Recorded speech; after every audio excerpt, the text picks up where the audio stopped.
Chapter 3 Martha's Birthday. February 11th, 148 Festive Lane, Martha's birthday, 3:35 p.m. Several months passed, and despite numerous showings and a half-dozen realtors representing the property, Martha was still without a buyer for the house. Over 30 interested and potential buyers inspected the house. Many made generous offers of over $4.3 million for the prime location of the four-acre estate. Martha was not concerned with the money. She only wanted to sell the house to someone that would live in it and love it. Unfortunately, none of the serious buyers was interested in living in the house, much less loving it. They were only interested in demolishing the structure and rebuilding on the property. Martha ran out of potential buyers as well as willing realtors. After the first open house, every realtor she signed to represent the house quickly canceled their listing agreement. They assumed that Martha was senile and unstable due to refusing offer after offer, regardless of how generous the amount was. She would make each realtor very uncomfortable when she would ask a potential buyer about their personal family history and the status of living relatives and friends. Time after time, the buyers would respond to how big and caring their family was, but Martha would dismiss their offer. Today was Martha's birthday, and she only had a few months remaining to sell the magical old house to a deserving family. Having scared off every available realtor in the area, Martha was forced to sell the house on her own. It was an unusually warm day for February, and traffic in the area was more congested than in several months.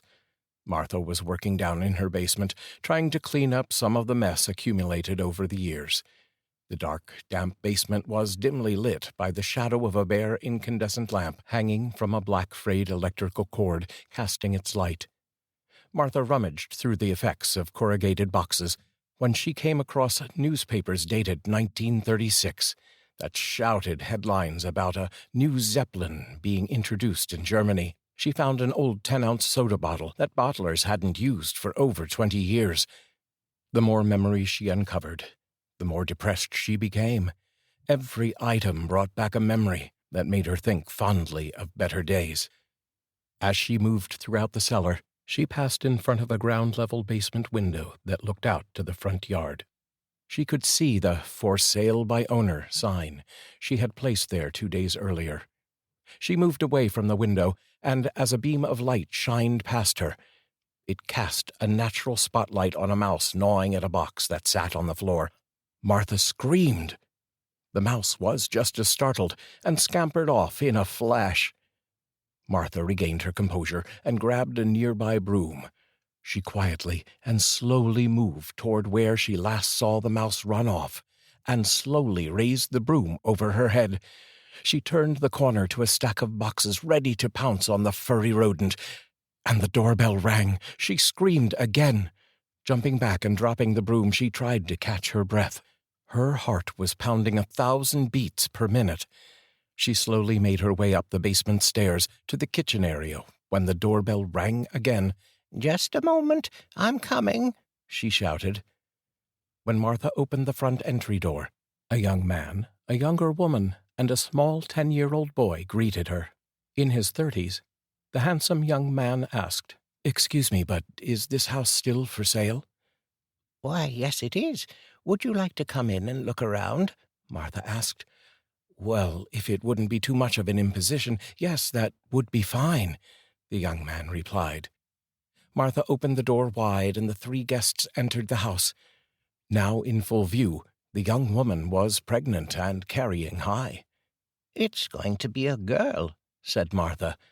"Well, we hope so, but we will be happy no matter what it is," replied the woman. "No matter what it is? Honey, it's going to either be a boy or a girl, not a no matter what it is," said the young man. The young pregnant mother raised her voice slightly and said, "Michael, please, no jokes. You don't even know this woman. How embarrassing." "I see your husband is a bit of a joker," Martha said as she smiled. The young mother responded sarcastically, "Yes, he can be, but I still love him regardless."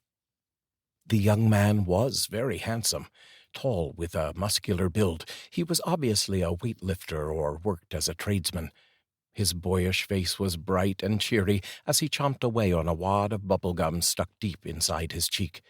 A lumberjack shirt neatly tucked into snug-fitting jeans confirmed his blue-collar status. As they walked into the dining room, the young man said, "Oh, I'm sorry. Let me introduce my family. This is my son, David." Martha shook the young boy's hand and said, "Hello there, David." "Hello," replied the young boy. David was the spitting image of his father. Dressed alike, they resembled a poorly cast advertisement for the great outdoorsman. Chewing gum, David was only a fraction of his father's height. Dark hair and bright blue eyes glistened effortlessly as he blew pink bubbles from his mouth.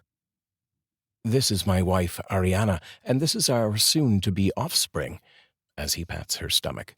"Whatchamacallit," the young man said. "Michael," said his wife. Ariana, although very pregnant, was extremely attractive. Golden blonde hair tied back in a ponytail let her stunning facial features shine. A model's profile featured a button nose and small, gentle mouth. Big, wide eyes that were crystal blue sparkled as she smiled at her husband. "And if you didn't catch that, my name is Michael, but my friends sometimes call me Mike or Mickey." "Oh, like the mouse that just scared the bejesus out of me downstairs. Nice to meet all of you," said Martha. "Please come in and look around." "You have mice?" Ariana asked Martha. Martha realized her mistake and said, "No, dear. Mouse, as in singular.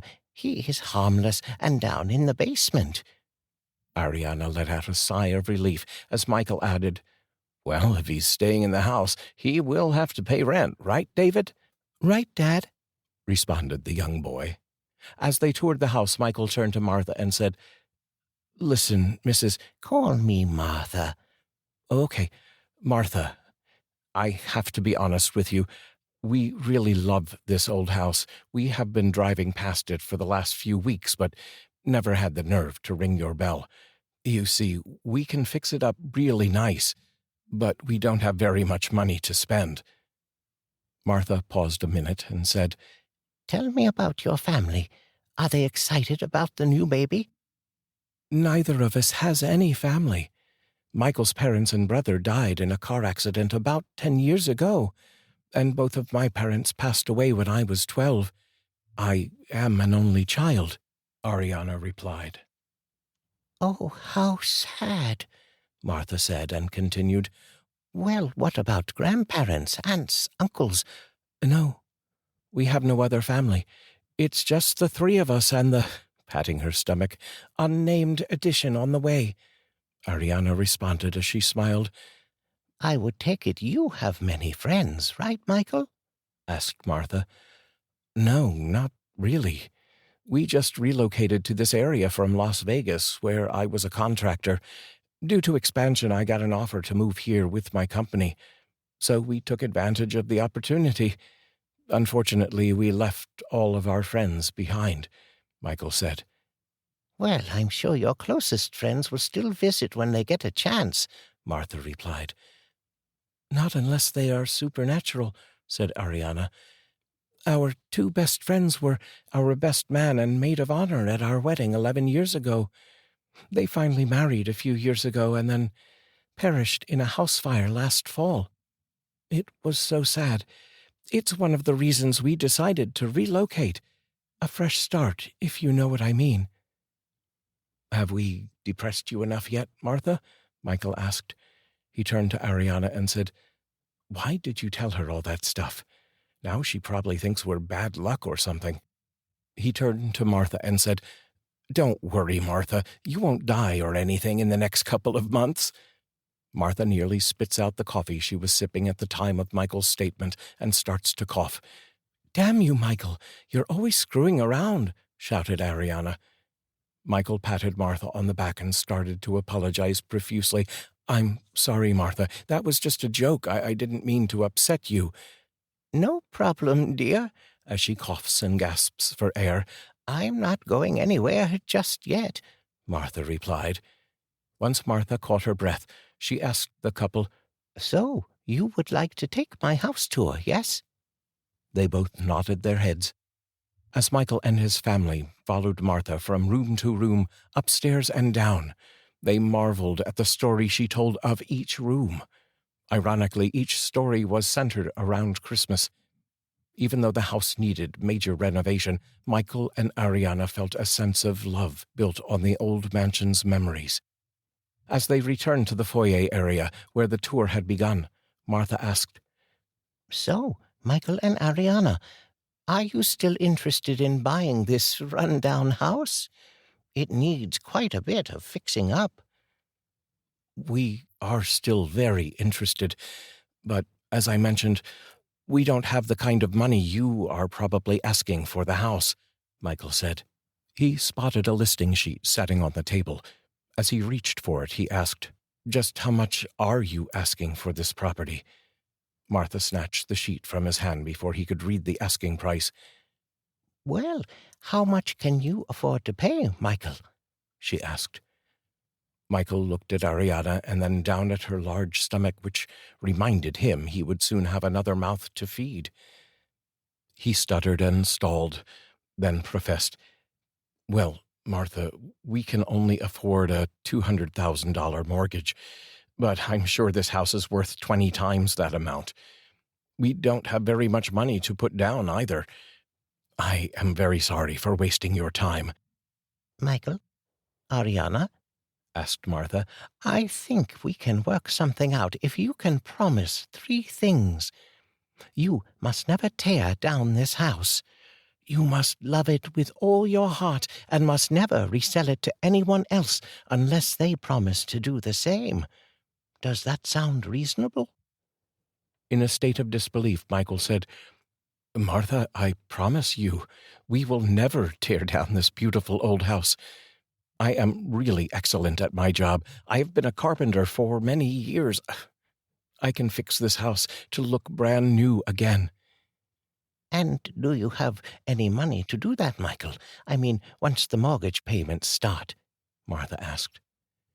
Michael shrugged his shoulders and said, "It will take time, but we can make this house a home for the 4 of us."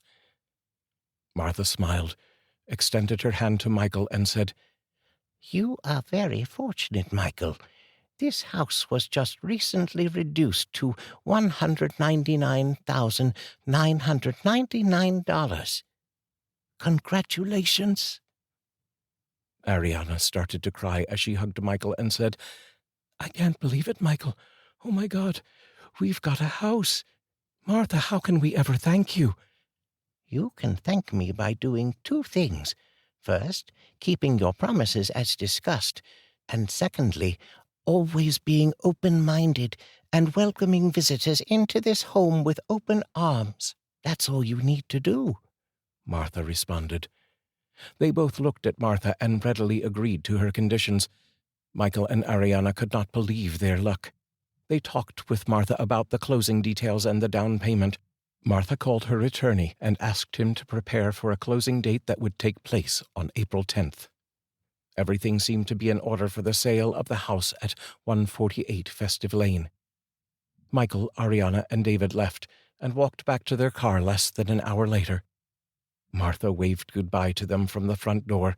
She stopped short as she closed the door and peeked out to watch the family. She saw Michael hug his wife so hard that she pushed him away, not to hurt the baby.